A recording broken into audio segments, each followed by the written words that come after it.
Pengacara keluarga Vina Cirebon yakni Hotman Paris kembali berbicara soal sidang pra-peradilan Peggy Setiawan. Menurutnya dengan dibawanya Peggy ke pengadilan akan membuat kasus Vina semakin semrawut. Demikian disampaikan Hotman dalam unggahan Instagram pribadinya pada Senin 1 Juli 2024. Hotman awalnya menyapa semua petinggi hukum di Indonesia. Ia menilai berita acara pemeriksaan atau BAP Peggy Setiawan di tahun 2024 bertentangan dengan BAP pada kasus 2016 silam. Hal itu BAP terkait pengakuan 5 terpidana soal keterlibatan Peggy di kasus ini. Selain itu juga BAP soal 2 DPO yang disebut fiktif. Hotman pun mempertanyakan aparat penegak hukum yang membawa Peggy ke pengadilan.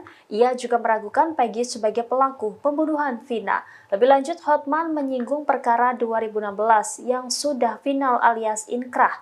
Sebagaimana diketahui, sidang pra-peradilan gugatan penetapan tersangka Peggy Setiawan di kasus Vina digelar di Pengadilan Negeri Bandung pada Senin 1 Juli.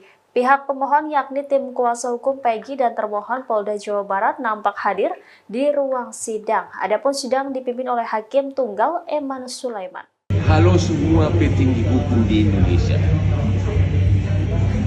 Membawa Peggy ke pengadilan kasus Vina Cirebon. Membawa Peggy ke pengadilan malah menimbulkan kesemrautan. Karena apa?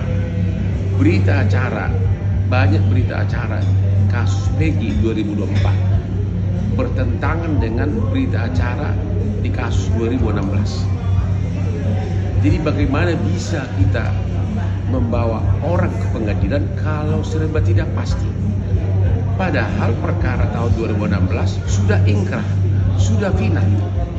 Kalau perkara 2016 sudah final, BAP-nya berbeda dengan BAP yang sekarang, berarti ada yang salah. Berarti pasti salah satu BAP tersebut salah. Apakah 2016 atau 2024 atau dua-duanya salah. Jadi kalau serba tidak pasti, kenapa kita paksakan bawa Peggy ke pengadilan? Download Tribun X sekarang, menghadirkan lokal menjadi Indonesia.